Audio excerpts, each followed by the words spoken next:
جس بچے کو ہم نے لے کر پالا ہو، اولاد نہیں ہوتی تو کسی کا بچہ لے لیا اور پال لیا، تو وہ وارث بنے گا یا نہیں بنے گا؟ تو میں نے آپ کو پہلے بتایا تھا جب ابتداءً یہ درس کیے تھے، بلکہ پچھلے ہفتے بھی ذکر کیا تھا کہ وارث بننے کے لیے دو چیزیں چاہیے ہوتی ہیں، دو بنیادیں: قرابت، رشتہ داری، یا غلامی کی وجہ سے بنتا ہے وارث، یعنی آقا وارث بنتا ہے اس غلام کا جس کو آقا نے آزاد کیا ہو اور اس غلام کا کوئی رشتہ دار نہ ہو.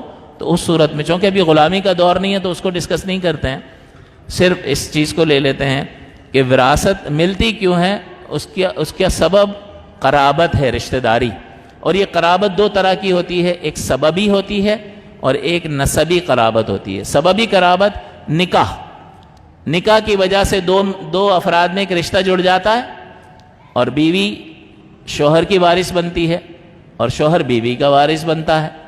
کیا وجہ ہے؟ آپ کہیں گے نکاح کے سبب کی وجہ سے. اور دوسرا ہے نسبی قرابت، بلڈ ریلیشن، خونی رشتہ، اس کی وجہ سے وارث بنتا ہے.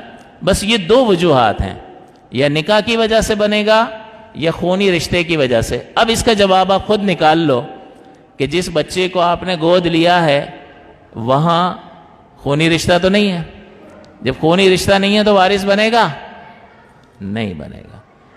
اسی طرح وہ نکاح کا تو سبب ہے ہی نہیں. بہرحال بلڈ ریلیشن کوئی نہیں ہے اور بلڈ ریلیشن سبب ہوتا ہے وارث بننے کا، لہٰذا بلڈ ریلیشن نہیں ہے تو یہ وارث نہیں بنے گا. تو لے پالک بچہ جو ہے، اگر آپ نے بچے کو لیا ہے تو اس میں سمجھداری یہ ہے کہ آپ نے اس کو پالا پوسا بڑا کیا، اس کو تعلیم دلائی. اب آپ یہ دیکھ رہے ہیں کہ اگر میرا انتقال ہو جائے تو یہ تو دوسروں کے پاس چلا جائے گا، میری تو کوئی اولاد نہیں ہے. تو آپ زندگی میں اس کو جو دینا چاہیں آپ دے دیں. اور کس طرح سے دیں گے؟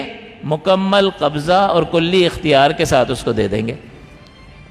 تو جب آپ کلی اختیار کے ساتھ اس کو دے دیں گے تو یہ اس کی ملکیت بن جائے گا. ویسے اگر آپ انتقال کر گیا اور لے پالک موجود ہے، اس کی جائیداد میں سے، اس کے طریقے میں سے کوئی بھی حصہ نہیں ہوگا. میرے